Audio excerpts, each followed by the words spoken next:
La guerra en el Báltico, esos cables submarinos que eran una excusa al final para atacar la flota fantasma.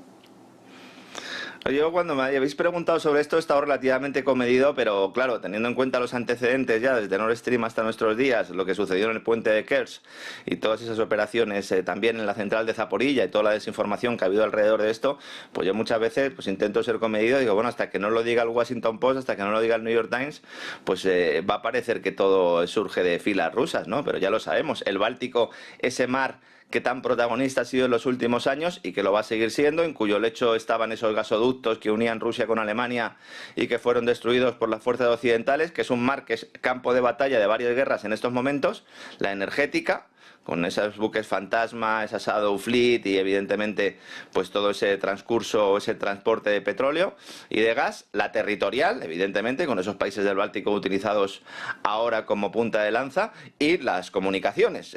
Por el lecho del Báltico también transcurren una serie de cables vitales para Europa y que en algunos casos, pues como bien saben todos nuestros amigos, pues han sido destruidos, lo cual ha servido de excusa para que la OTAN acabe de iniciar la enésima operación en la zona. Se llama Centinela OTAN y no tienen ninguna intención de tenerla, ¿no? La nueva representante de política exterior de la Unión Europea, la que sustituye a Borrell, la estonia Katia Kallas, primero acusó a los chinos. Detuvieron un barco, incluso los finlandeses, un barco chino. Luego a los rusos, de ser los autores de estos supuestos sabotajes, que además decían que esto era una muestra de guerra híbrida. Esto fue amplificado por grandes medios de desinformación masiva, fue cacareado por los gobernantes europeos sin cuestionarlo y por la propia administración Biden, porque se puede informar sobre esto, pero claro, hay que intentar analizarlo, ¿no? Lo que estamos intentando hacer aquí. Resulta que ahora va el Washington Post y publica un reportaje en el que revela cómo los servicios de inteligencia militares europeos y norteamericanos sabían que se trataba de accidentes marítimos, no de sabotajes, y se callaron.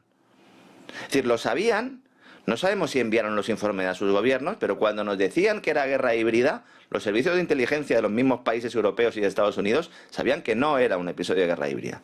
Se callaron. Bueno, se callaron hasta que ha habido cambio en el despacho Oval, lo cual no deja de ser bastante significativo. Ha sido llegar Trump y entonces ya no era un sabotaje.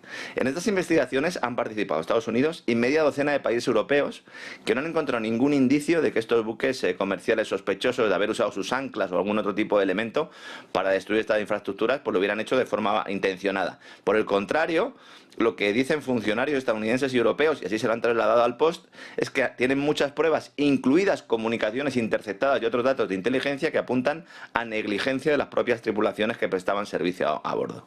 Claro, alguno podrá pensar, bueno, pues entonces no tiene ningún sentido la operación de la OTAN, la operación Centinela. Bueno, pues no van a dar marcha atrás, porque la estrategia es, una vez descubierta la mentira, decir que no se trata de atentados, pero son accidentes que se producen como consecuencia del mal estado de los buques que llevan los hidrocarburos rusos, la denominada flota fantasma, que es verdad que tiene un alto componente de buques antiguos, que es verdad que la Unión Europea y Estados Unidos no han permitido asegurar estos buques en territorios occidentales y que por lo tanto se tienen que ir a otros lugares y que van con banderas de otros países, y entonces al final un problema creado por las propias sanciones se hace virtud y dice, bueno, pues realmente como hay un peligro de vertidos, que lo hay, ojo, que lo hay ese peligro de vertidos, y cuidado con las Islas Canarias, que es territorio de paso de todos estos buques, pues entonces tenemos que poner en marcha no un método o un plan de protección, sino directamente militarizar el Báltico aún más.